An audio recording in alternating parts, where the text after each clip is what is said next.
Satuan Reserse Narkoba Polres Nganjuk menangkap MIK, seorang anggota DPRD Kabupaten aktif karena terlibat kasus penyalahgunaan narkoba.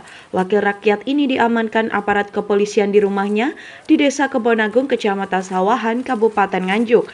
Selain menangkap MIK, tim Raja Wali 19 juga menangkap dua orang tersangka lainnya berinisial M dan MK. Dari tangan mereka, polisi mengamankan barang bukti sabu-sabu seberat 0,91 gram sisa pemakaian. Kapolres Nganjuk AKBP Boy Jackson Situmorang menjelaskan penangkapan anggota DPRD tersebut berawal dari pengembangan kasus peredaran narkotika yang ditangani oleh tim Raja Wali 19. Sebelumnya mereka mengamankan dua tersangka berinisial M, seorang pengedar sabu-sabu warga Kecamatan Ngetos, dan MK warga Kecamatan Berbek Kabupaten Nganjuk.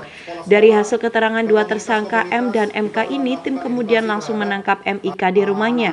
Sementara untuk mempertanggungjawabkan perbuatannya, tersangka M dan MK dijerat dengan pasal 114 dan 112 Undang-Undang Nomor 35 Tahun 2009 tentang narkoba, sedangkan tersangka MIK hanya dikenakan pasal 112 Undang-Undang Nomor 35 Tahun 2009 tentang narkoba dengan ancaman hukuman maksimal 12 tahun penjara. Ada 3 orang di 2 TKP, ya di mana salah satunya memang ya berprofesi sebagai anggota Dewan, ya anggota DPRD Kabupaten Nganjuk, dan telah kita proses sidik dan sudah kita tetapkan sebagai tersangka dan saat ini sudah ditahan oleh Polres Nganjuk. Demikian.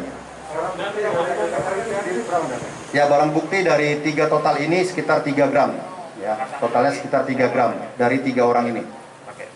Anggota Dewan ini sebagai pengguna atau pengedar atau gimana? Ya, sejauh ini dari hasil penyelidikan kita ya, beliau sebagai pengguna dan kita temukan memang ada barang sisa di tempat beliau. Hasil pemeriksaan ada keterlibatan anggota Dewan yang lain kan?